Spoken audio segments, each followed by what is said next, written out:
Welcome to Pulse&Pressors, where critical care gets crystal clear.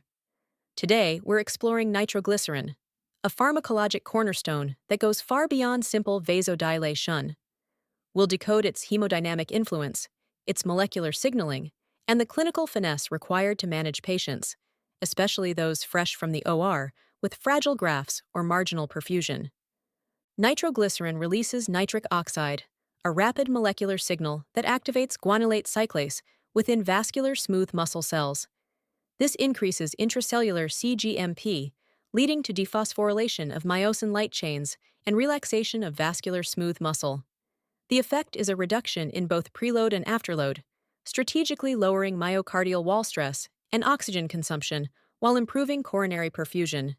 Veno-Dilation is nitroglycerin's primary hemodynamic action, reducing preload and ventricular wall stress, effectively lightening the heart's workload. Its secondary arteriolar dilation further decreases afterload, lowering myocardial oxygen demand. When you visualize this physiologically, you're not just reducing numbers, you're recalibrating the heart's pressure-volume relationship to restore efficiency and balance supply-demand dynamics. Nitroglycerin's pharmacokinetics make it ideal for dynamic hemodynamic tuning. With an onset under 2 minutes and a brief half-life, it allows for rapid corrections without lingering hypotension. This agility makes it indispensable for acute ischemia, hypertensive emergencies, and controlled afterload reduction post-CABG. Always titrate to physiologic response. Vasodilation comes at a price. The same mechanisms that unload the heart can collapse perfusion pressure if not balanced. Watch for reflex tachycardia, the heart's desperate attempt to restore cardiac output. Methemoglobinemia is rare but dangerous. Think of it whenever saturation drops, but PaO2 remains normal. And above all, avoid abrupt discontinuation.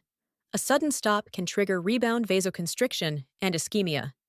With nitroglycerin, vigilance is everything. Continuous A-line monitoring is beneficial. Watch the contour, not just the number. Flattening indicates excessive Veno-Dilation or volume depletion. Integrate this with ECG and filling pressures to maintain balance between perfusion and decompression.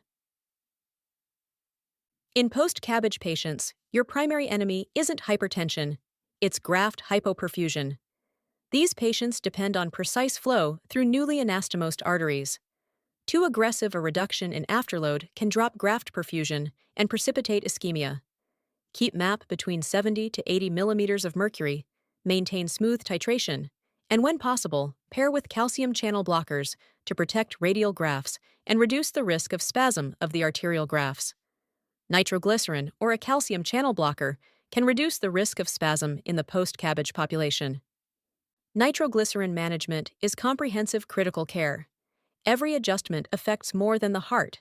It shifts systemic perfusion, renal function, and neurologic tolerance.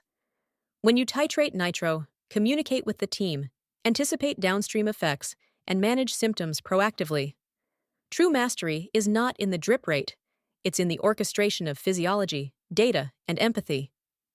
Every vasodilator in the ICU can drop blood pressure, but only nitroglycerin gives you the precision to sculpt perfusion. Start low, titrate slow, and interpret everything in context. Numbers alone are deceptive. Waveform trends, lactate, and urine output complete the picture. This is Pulse&Pressors, providing a daily education on the marvels of the human body. Subscribe to stay sharp.